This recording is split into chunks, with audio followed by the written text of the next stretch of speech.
Bonjour à toutes et à tous, bienvenue sur Grand Lille TV en ce jeudi 26 septembre. On est ensemble en images en 8 minutes pour faire un tour complet de l'actualité du Grand Lille. D'abord vos prévisions météo en ce jeudi.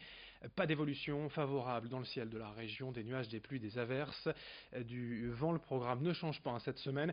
19 degrés pour les températures maximales. On fera un point complet sur les prévisions météo juste après ce journal. À la une d'abord le sport, le football, la 7e journée de Ligue 1 hier soir. À domicile, le LOSC a battu Strasbourg 2-0 avec des buts de Victor Osimhen et de Loïc Rémy. Les Dogs ont maîtrisé la rencontre hier et remportent un 4e succès en 4 matchs à domicile. Le premier but lillois, typique du jeu vers l'avant, conclu par Victor Osimhen, le Nigérian que l'on retrouve en deuxième période pour le deuxième but nordiste. À la conclusion, ou plutôt avec ce joli 1-2 entre lui et Loïc Rémy, c'est l'attaquant français qui est à la conclusion pour le deuxième but lillois. Voici les Dogs, troisième de Ligue 1, 13 points au compteur à 2 unités du leader, le Paris Saint-Germain, de bon augure avant un déplacement difficile à Nice ce samedi, on en reparlera. L'actualité du jour marquée également à Lille hier par l'inauguration de la place Pierre de Saint-Ignon sur le parvis d'Ora Technologies. 6 mois après sa mort, le 9 mars dernier, la ville a choisi ce lieu emblématique pour lui rendre hommage car c'est lui qui fut à l'origine du projet. Dès la fin des années 90, Pierre de Saint-Ignon a été le premier à vouloir faire renaître la friche industrielle Leblanc-Lafont en créant ce pôle d'excellence et d'innovation dédié au numérique. Aujourd'hui, Euratech, c'est une immense réussite, copiée partout en France. Le site fête d'ailleurs ses 10 ans cette semaine, on en reparlera.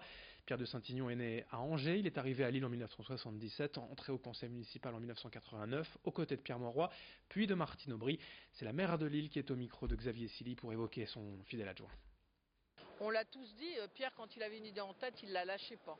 Quand il pensait que son idée était juste, il allait jusqu'au bout. Et on finissait finalement par être convaincu. Je parle surtout de ceux qui étaient opposés à Euratech. Je ne l'étais pas évidemment, parce que depuis le début, j'avais pensé que c'était vraiment une très très belle idée. Mais personne n'avait pensé qu'on aurait un succès comme celui-là. Aujourd'hui, 4500 salariés ici. On a IBM, Cisco, Capgemini, mais aussi des start-up, une centaine qui sortent chaque année. C'est quand même extraordinaire et on est en plein dans l'économie du XXIe siècle. Voilà. C'était vraiment un visionnaire et un humaniste. Dans l'actualité du Grand Lillet également, cette annonce surprise au centre hospitalier de Ronde de Tourcoing. Tous les accouchements en sont suspendus jusqu'à nouvel ordre, faute de médecins, de praticiens hospitaliers disponibles. La direction a suspendu provisoirement les naissances. Les futurs parents, les futures mamans ont été alertés et orientés vers d'autres hôpitaux. Mais à Roubaix, la situation s'annonce également compliquée. À Lille également, on en reparlera, on rencontrera les syndicats dans la journée. La sécheresse également est maintenue, le niveau d'alerte renforcé est étendu jusqu'au 30 novembre. Ce ne sont pas les quelques pluies cette semaine qui arrangeront la situation. Je vous rappelle qu'il ne faut pas confondre météo et climat. La sécheresse se prolonge. 8 mois de sécheresse, c'est du jamais vu bien évidemment dans la région. Les restrictions d'eau sont donc maintenues jusqu'au 30 novembre dans le département du Nord. On parle de politique locale également dans ce journal. À plusieurs mois des élections municipales, les candidats se déclarent les uns après les autres. Exemple à Roubaix, où avait lieu hier soir un meeting du Rassemblement républicain, patriote et social. Une alliance entre Jean-Pierre Legrand, ancien du Front National, et Maël Camerlinck, tout juste élu responsable des Républicains dans la 8e circonscription. Leur objectif, c'est de proposer une politique de droite, affirmée, républicaine, patriote. La fameuse droite, décomplexée. Leur point commun, c'est aussi la critique du maire actuel Guillaume Delbarre et son rapprochement récent avec La République En Marche. On écoute Maël Camerlinck hier à Roubaix, son programme au micro de Géry Jouot-de-Fer. Roubaix est-elle plus propre? Roubaix est-elle plus sécurisée? Roubaix est-elle plus réindustrialisée? Écoutez, la réponse est non. C'est-à-dire qu'il y a un gros travail encore à effectuer. Il y a du mieux, mais concrètement, il faut réindustrialiser le territoire, il faut rendre Roubaix plus propre et il faut la rendre plus sécurisée surtout. Les Roubaisiens nous demandent des emplois à faible valeur ajoutée, donc c'est-à-dire des emplois de salariés, d'ouvriers, et concrètement, on souhaiterait réindustrialiser Roubaix. Voilà le principal point sur notre programme. On a déjà des contacts, notamment avec des investisseurs, avec des grands groupes, et on souhaite réaliser ce travail. En image également dans ce journal, la ville de Seclin a entamé depuis quelques jours la démolition de son ancienne mairie abandonnée dans les années 30, puis reconvertie en crèche pour enfants.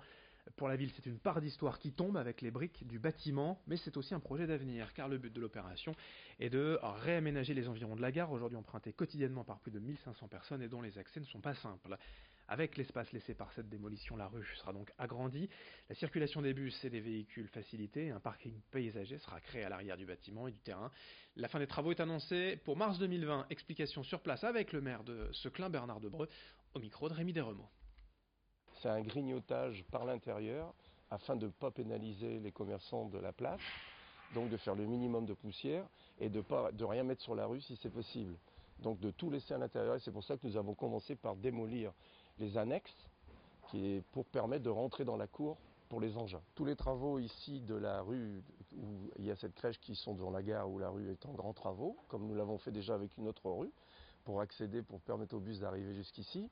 Ça sera fini avant Noël et il restera la place de centre-ville à effectuer et là on pense que d'ici le mois de mars ça sera terminé. Un mot d'emploi aussi puisque la ville de Tourcoing organise dans une semaine, jeudi 3 octobre prochain, le forum adopte un job au complexe Léo Lagrange, 70 exposants annoncés, 500 offres d'emploi à pourvoir. L'événement s'adresse aussi bien aux demandeurs d'emploi qu'aux salariés avec la possibilité de rencontrer des entreprises, des organismes de formation et des professionnels pour actualiser ou adapter son CV, valoriser ses compétences lors d'entretien. Quelques conseils d'ailleurs à ce propos au micro de Géry Jouot-de-Fer. Je les invite à se préinscrire sur le site adoptunjob.fr. Ensuite, donc, ils seront accueillis directement à l'entrée du forum. Ils pourront visualiser les offres, mais aussi passer par un filtre, donc par des coachs, qui vont effectivement les préparer à l'entretien RH pour qu'effectivement ils aient quelque part les bons éléments de communication, les bons éléments de langage pour pouvoir discuter avec un recruteur. Donc ça, ce sera extrêmement important. On va réviser aussi quelques aspects du CV qu'on va pouvoir corriger. Donc surtout, venez avec une clé USB parce que ça a son importance pour pouvoir faire les corrections sur place et ensuite passer directement à la phase de recrutement. Alors, un forum, ça se prépare. Donc, d'abord, j'invite les candidats à présélectionner leurs entreprises, créer leur parcours et ensuite directement passer au recrutement de façon intensive. Rendez-vous donc le jeudi 3 octobre dans une semaine au complexe Léo Lagrange de Tourcoing pour ce forum Adopte un job, on en reparlera. Fin de cette édition sur Grand Lille TV, à suivre bien sûr vos prévisions météo et d'autres infos jusqu'au prochain quart d'heure. Très bonne journée à toutes et à tous.